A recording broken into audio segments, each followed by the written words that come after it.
We wanted to start our forum this year with some of our member artists, and they will show you their work now in a very brief presentation. And I hope this will give you an opportunity to meet them afterwards, discuss with them about their work, and to learn more about what they're doing. My name is Claudia Biene. I'm from Leipzig, Germany. My medium is porcelain. Porcelain, a very unusual media for making sculptures, but that's what's me interested in. And it's very hard, it's highly translucent, but it's also very durable. Yeah. Like the golden thread in my work is the research in natural processes, and the most natural in this thing is the step-by-step making by hand. Time doesn't matter in this case, and so I stop for 5 minutes now. Just a break in 90 seconds. When you enter my studio in Leipzig, you will see a very own cosmos. And the studio is situated at the Leipziger Baumwollspinnerei, an area which is very famous for the artist. I thank my partner for the nice pictures, and I thank you for your attention. Thank you.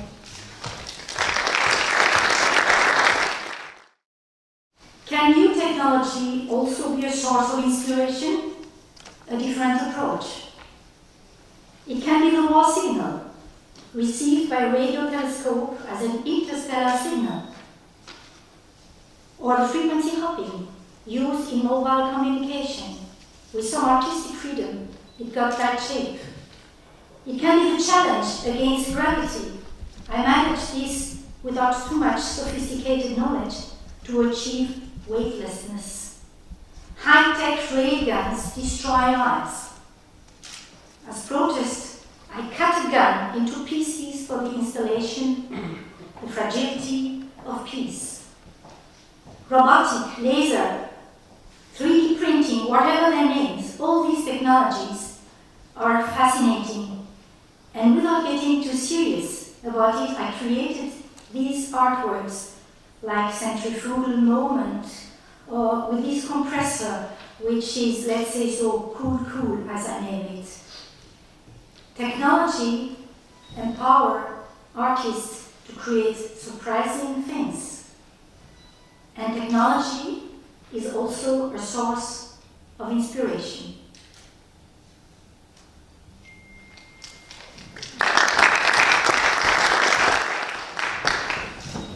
Hi, I'm Martin Lieberman from Madrid.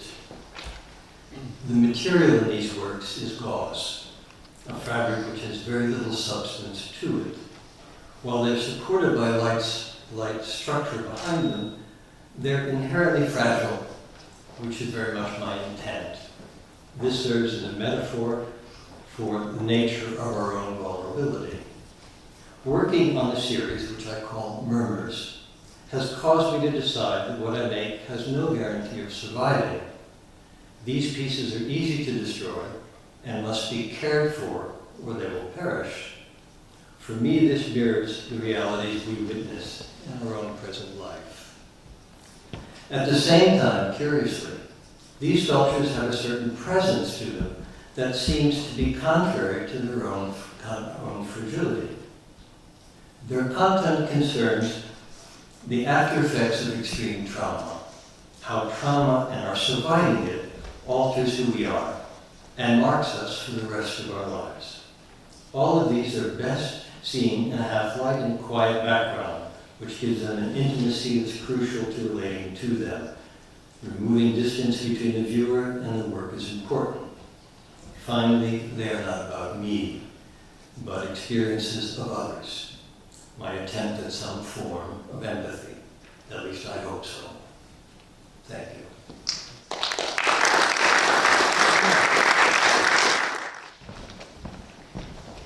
Hello. I'm going to give a brief introduction on the basic concepts concerning my work and how I make use of new technologies. Architecture and painting play an important role in my work, in which light and color are the true protagonists. I use technology in two very different ways. Pieces with use technology as a medium, like this virtual sculpture projected in a holographic support, and the use of technology in design and production. For this, I use 3D modeling and rendering software. It can be used in three ways. As a modeling tool, this allows me to create complicated pieces directly from the program, which will be very difficult to design otherwise. As a design tool, this allows me to recreate backgrounds and see how the piece interacts with the setting so that I can present site-specific projects using computer-generated images. And as an engineering tool, with this tool I can calculate the size of each piece and each cable so I can produce all the different parts in my workshop and set it up in its final location easily. This is in the Helping Glass Museum is now also, and this is in the Rohan Palace of Strasbourg, and it's now also as well. Thank you.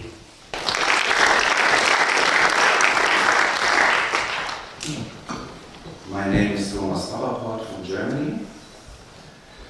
Technology opens up new possibilities. Gischt melting sculptures, Switzerland 2015.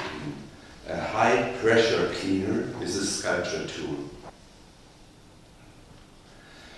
Driftwood printings, thin slices of Siberian driftwood from Iceland, is printed with photo designs. An innovative printing technology enables direct burning into the material without white primer.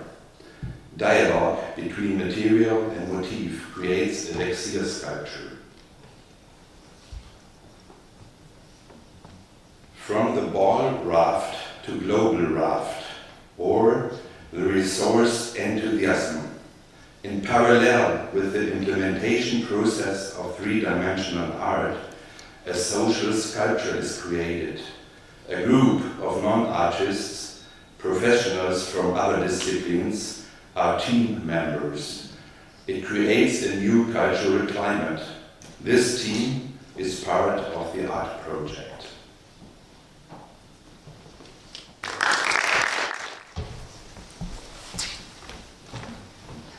Good evening. Imagine going to the beach on a sunny day, expecting to find it packed with people, but instead you find yourself surrounded by 3,000 houses, which I performed in China last year. With 150 Chinese volunteers, I built houses on the beach of Xiamen. After 6 hours of active labor, we took a breath and looked at the result. An amazing view, patterns of houses repeating itself all over the shoreline. Volunteers knitted covers for the faces of miniature houses. There are 490 houses to commemorate all the members of the Jewish community who never returned. This project was all about remembrance and letting go of the past. A young woman counts rose petals. She collects them in different glass yards. It's a pointless, almost meditative exercise. My installations all have their own philosophic backgrounds. They provoked questions like, why do we do the things we do? The installations make the transient nature of life visible in a poetic manner, which takes us back to the Sandhouse project. What happened after 6 hours? The tide came in and took, one by one, all the houses until there was nothing left than an empty beach. Hi, I'm Linz from Berlin, and I show you some pieces I developed with scientists. First is a power plant in Berlin, which is a new kind of power plant because the efficiency came from the normal of 30% up to 90%. And they make this little trick, they bring all the energy they don't need in these big tanks.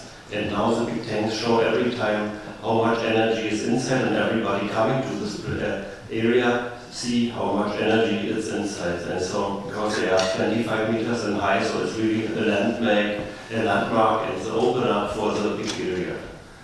And you see different, and now I have a little animation because we have a second possibility to use it, and sometimes we make a light sound installation from that, and then we use it in a completely different way. So like a big pattern or like an electronic facade. And the second piece is a frequency 010. It's in the entrance of an institute which is developing high-frequency materials which are built in every cell phone and everywhere. And he developed it with the director for a long time, and in the end he tells us, I want this kind because it looks like a wafer from the high-tech they every time use, and the lights inside changing every time, so every time you're coming to this house you see a different picture, and also this installation is, but it's also a sculpture, it's like flying in front of the wall. Thanks. Hello, I'd like to tell you a story about the couple that has lived together under one roof for 25 years. They are still trying to look for a compromise on their joint life. The story about the man who has become a couch potato and resignated the ideal of active athletic alpha. Why not? The physical death is still far away, but the spiritual death has already come. The story about a woman, mother, frozen in the baby cradle pose of yoga, and the symbol of a cradle as homage to the mother and natural feature of every woman.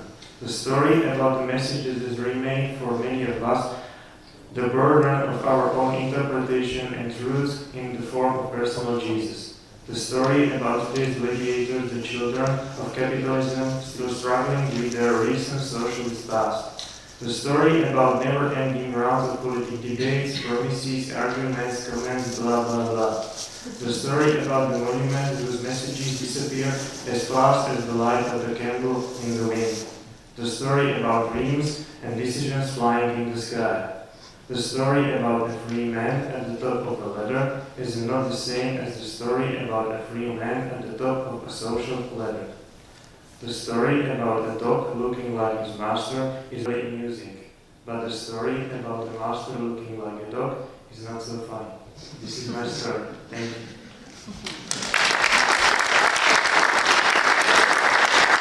Hello, I'm Erica. I'm a stone sculptor. In my work, I'm inspired by Aristotle's quote, "There is no empty space." I would like to read a poem that expresses my work best. It is called Aristotle's Thrill.